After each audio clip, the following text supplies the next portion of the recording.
sharing with you how I made these two absolutely gorgeous pieces out of items you can purchase from your dollar store or from Dollar Tree. I absolutely love how they turned out, and I'm guessing that you would too. So I started off with the easiest project, and I'm using this really small baby blanket as well as some polyfill, and as you guess, I am making a pillow.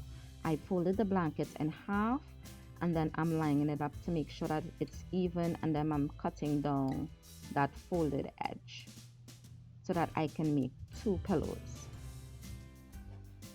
I absolutely love the print on this piece, and it goes well with my Christmas decor. Now I'm taking one piece of that half that I just cut, and I'm folding that in half as well, making sure everything is lined up. You can use anything. You can use hot glue, you can use the no sew thread like I have here, or you can use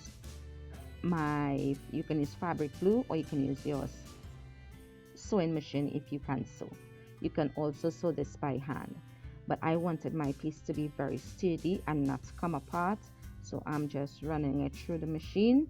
If you can't sew, as I said, you can use some hem tape, or you can also use some no sew thread, which is very inexpensive to get. So I sewed right around the edges, and I left about a 4-inch gap so that I can flip my piece inside out and stuff it. If you're new here, welcome. If you're a returning subscriber, please hit that red subscribe button and also the notification bell so you'll be notified every time I upload a new video. Once I had that all sewn, I'm just gonna take my pair of fabric scissors, and I'm just cutting the edges so that I can have those nice peaks, and then I'm flipping it right side out, and I'm pushing those corners out so that I can fluff my pillow.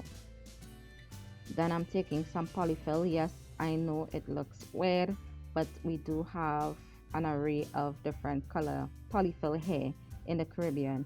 So this is what I had in bulk, so I'm using this. You can use an old pillow that you have to stuff this as well. And I just stuffed it to the likeness that I like, and then I'm taking some of my no sew thread and I'm placing it on the open gap and folding it over about a quarter of an inch, and then using some clips. You can find those at the dollar store as well, and I'm just holding those in place so that it can completely dry. I absolutely love how this piece turned out. I love the pattern on this blanket. That is why I purchased it in the first place. I regret not picking up two when I saw it.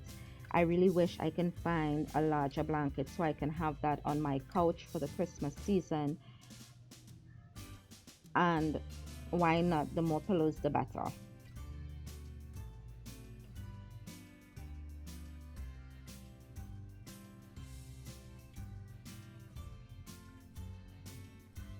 I did make two of these, and once they were dried, this is what they look like. I love that even though it was one blanket, I do get two different styles, I guess, because the blanket had two different types of patterns on it.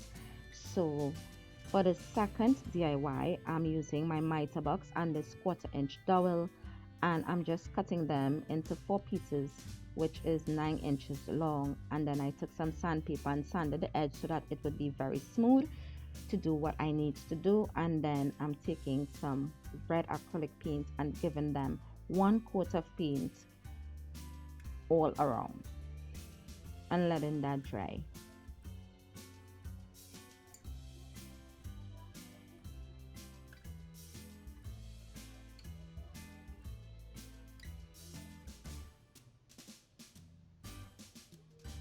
If you love these Christmas DIYs, leave a comment below. It really do helps me out a lot.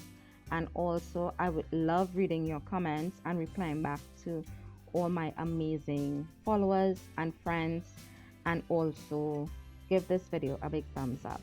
Next, I'm taking 2 of the candy canes, the plastic candy canes you can get at the dollar store. You can find either these thicker ones or they have the thinner ones, whichever one works well with this project. And I'm just taking my ruler and a pencil and I'm marking 8 inches from the bottom so I can know where to put my first slat or my first piece of dowel. And then I'm taking some of my Gorilla glue, and this one is activated by water, and I tried using it with hot glue but that didn't work. I had to take it apart and wipe it off and start all over again. So I just added some water, a little dollop of water on the spots, on the markings, and then I added a tiny bit of that glue because a little bit goes a long way. And this particular glue is pretty strong because it expands while it dries, and that is what gives it its hold. I then went up about 5 inches on either side, and then I placed the other one and I continued doing that until I reach the last dowel. I did place this on wrong at first and I had to rip it apart before the glue had completely dried and redo it, so it did take a little longer than I expected for this project. Once it was completely dried, I then wanted to embellish it a little. You can use that piece of garland that I showed you, but I used 2 pieces of pine and 2 pieces of berry picks that I had, and I just twist them together with a piece of floral wire. I couldn't find the rest of my floral wire, but this is what I had in my stash, and I hot glued 2 pine cones that I had previously used on a project, and I just hot glued those to the center of the swag, I would say, because it looks like a swag. And then I tried to hot glue it on the sides of the ladder, but it didn't hold, as well as on the slats, and that didn't hold as well. So I just took some jute twine and I just wrapped it around the ladder on the sides, and you would see in a moment what I'm talking about. But this was so simple, so easy, so quick to do. I absolutely love how it turned out. This is the final product, and all I'm missing for this piece is just either a Santa Claus or elf holding on like he's climbing up to go onto the tree. And guys, thank you so much for always supporting me, and keep safe, and I would see you guys in the next one. Bye.